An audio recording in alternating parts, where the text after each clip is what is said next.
At 12, you may have needed permission to stay out late. But in some societies from the past, your family could decide you were old enough to work, marry, and soon raise a child. It sounds like ancient children grew up faster. They did not. And most ancient humans were not becoming parents at 12. So why were some children given adult duties so young? Strangely, the answer was not life in the wild. It was something we often call progress. Picture yourself at 12 in an early farming village. There's no school bus, no weekend, no 18th birthday when everyone suddenly calls you an adult. You wake before the sun. You carry water. You help prepare food. You watch your younger brother. You feed the animals. You have worked beside adults for years. You know things many adults today do not. You know which plants are safe to eat. You know how to keep a fire alive. You know when rain is coming. You know how to care for a crying baby. But being useful does not make you fully grown. You are still learning, still changing, still a child. So why would anyone treat you like an adult?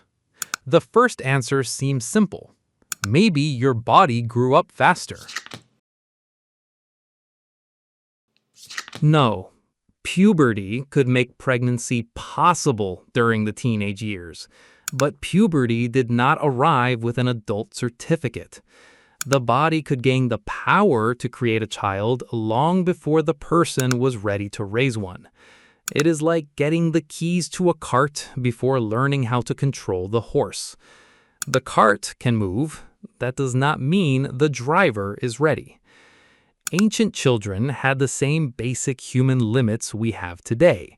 So biology made early parenthood possible, but it did not make it wise, safe, or common. Maybe the real reason was that ancient people died at 35. That is also not quite true. Ancient life was dangerous, but adults did not all reach 35 and suddenly fall over. The average age was low because many babies and children died very young. That pulled the number down. People who survived childhood could live much longer. Still, tomorrow was never promised. A small cut could turn into a deadly sickness. A bad harvest could bring hunger. Giving birth could be dangerous.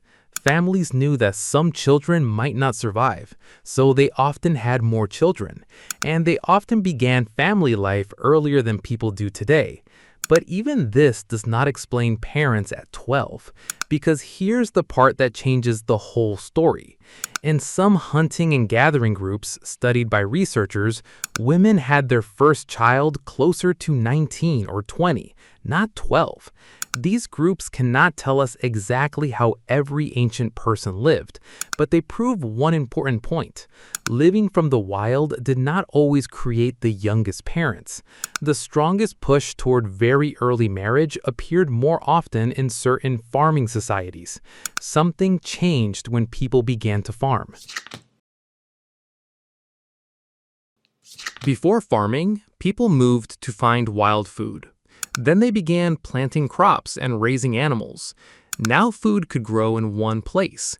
Grain could be stored, animals could be owned. Land could stay inside one family for many years. That changed what families cared about. Who owns this field? Who gets it later?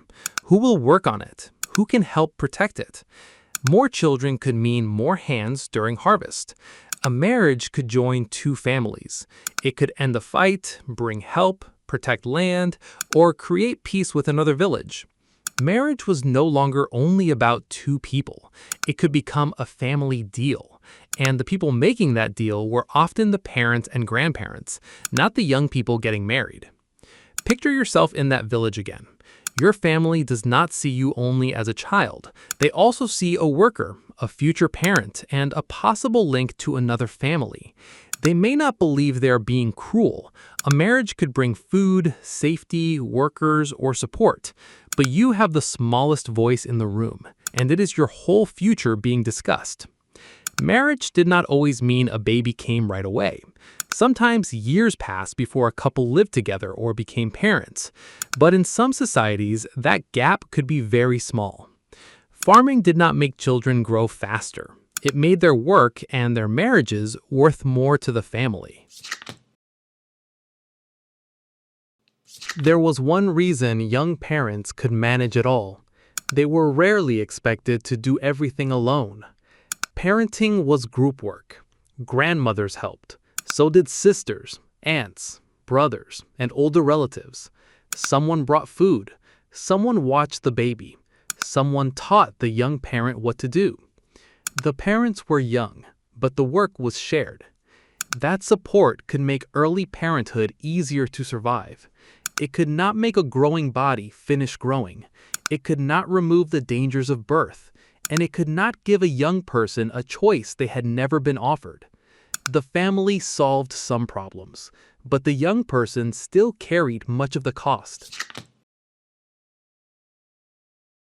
Because it could help the family survive. More workers meant more food. Marriage could protect land.